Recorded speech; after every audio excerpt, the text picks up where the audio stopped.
Halo semuanya, selamat datang di bedah materi kita kali ini. Hari ini kita bakal membedah sebuah misteri finansial yang jujur aja luar biasa kompleks. Kasus ini nggak cuma mengguncang sebuah komunitas lokal di Sumatera Utara, tapi juga benar-benar menguji integritas salah satu institusi perbankan terbesar di negara kita. Kita akan bongkar rentetan kejadian skandal ini selangkah demi selangkah, murni dari data dan fakta yang ada. Kita bakal lihat gimana sebuah sistem kepercayaan itu bisa dieksploitasi, dan pastinya gimana caranya supaya kita semua nggak jadi korban yang berikutnya. Yuk, langsung aja kita mulai. Nah, hal pertama yang benar-benar bikin geleng-geleng kepala adalah skala kerugiannya. 28 miliar rupiah. Ya, kalian nggak salah dengar. Ini bukan angka yang main-main.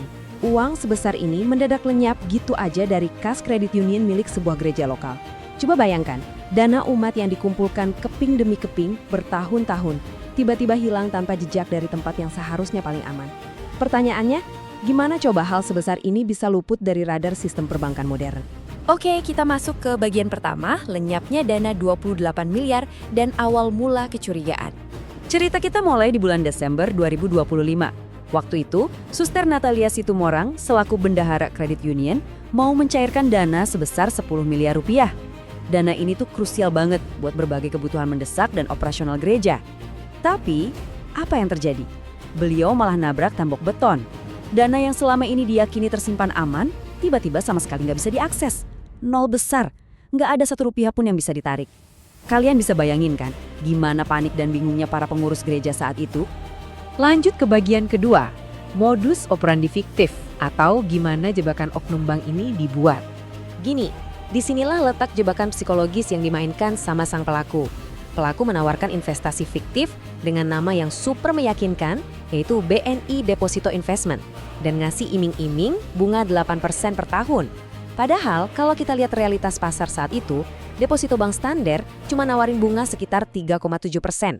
Janji untung lebih dari 2 kali lipat ini, apalagi yang nawarin adalah seorang kepala cabang, ya jelas bikin korban tergiur dan buta sama risiko aslinya. Siapa coba yang gak tergoda? Tapi fakta investigasinya benar-benar bikin kaget. Ternyata, ini murni operasi gelap yang dijalankan secara individu dan sama sekali nggak terdaftar di sistem resmi BNI. Si oknum ini nekat memalsukan bilet deposito, bahkan malsuin tanda tangan nasabah buat ngelewatin protokol keamanan bank yang ketat. Terus, kemana dong uangnya mengalir? Ternyata dana gereja ini sengaja dialihkan ke rekening pribadinya, rekening istrinya, dan rekening perusahaannya sendiri. Benar-benar penggelapan terstruktur yang memanfaatkan rasa percaya orang lain. Masuk ke bagian ketiga, gimana akhirnya kedok kasus ini mulai terbuka.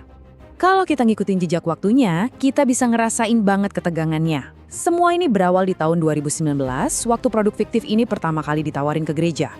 Fast forward ke Desember 2025, pencairan 10 miliar gagal total. Masuk Januari 2026, pelaku masih aja ngeles dan ngasih janji manis ke Suster Natalia, bilang kalau proses pencairannya lagi diurus. Sampai akhirnya, drama berbulan-bulan ini meledak di sebuah penemuan mengejutkan pada tanggal 23 Februari. Di momen itulah kehancuran benar-benar kerasa.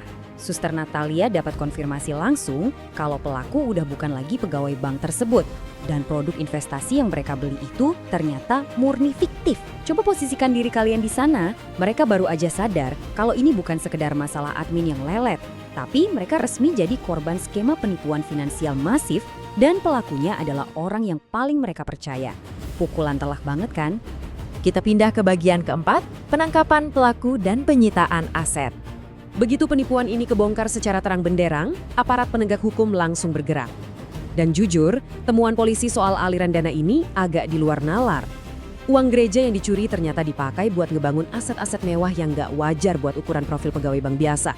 Ada sport center, ada kafe, dan, dengerin ini, sebuah kebun binatang mini. Iya, mini zoo. Sulit dipercayakan dana umat berubah wujud jadi aset pribadi kayak gini? Polisi akhirnya langsung gerak cepat menyita semua aset miliaran ini buat ngamanin bukti dan nilai kerugian. Lanjut ke bagian kelima, resolusi akhir dan proses pengembalian dana. Untungnya, bedah materi kita kali ini nggak berakhir suram.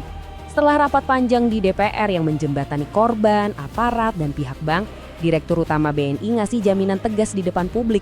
Beliau bilang mereka udah bisa ngembaliin dana itu full. Kata full di sini krusial banget. Ini bukan penyelesaian sebagian, melainkan bukti kalau institusi tersebut berani ambil tanggung jawab operasional penuh buat memulihkan hak finansial jemaat. Dan itu bukan cuma janji manis loh. Eksekusi pengembalian dana awal sebesar 7 miliar rupiah langsung dilakukan saat itu juga buat ngebantu kas gereja.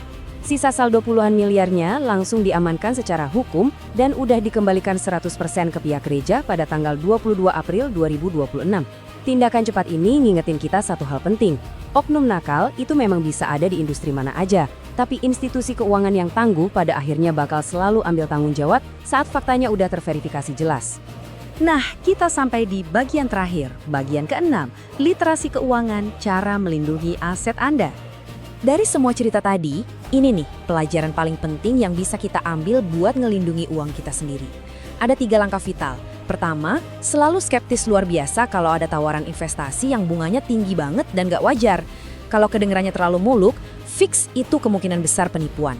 Kedua, jangan pernah percaya 100% sama janji lisan orang. Selalu verifikasi produk secara mandiri lewat saluran resmi, misalnya pakai aplikasi seperti Wonder by BNI. Dan ketiga, kalau ada dokumen atau transaksi yang aneh, jangan ragu buat langsung cross-check ke call center atau datang ke cabang resmi lainnya. Ini adalah perisai pelindung kalian. Jadi, sebelum kita selesai, saya mau lempar satu pertanyaan tajam nih buat kalian renungkan hari ini. Apakah investasi Anda sudah benar-benar aman dan terverifikasi? Coba deh cek lagi portofolio finansial kalian. Jangan berasumsi uang kalian aman cuma gara-gara disetorkan ke orang yang pakai seragam rapi di balik meja. Pastiin kalian nggak terjebak di ilusi keamanan yang sama. Terima kasih udah nemenin saya di Bedah Materi kali ini. Terus tingkatkan literasi finansial kalian dan sampai jumpa di pembahasan seru kita berikutnya.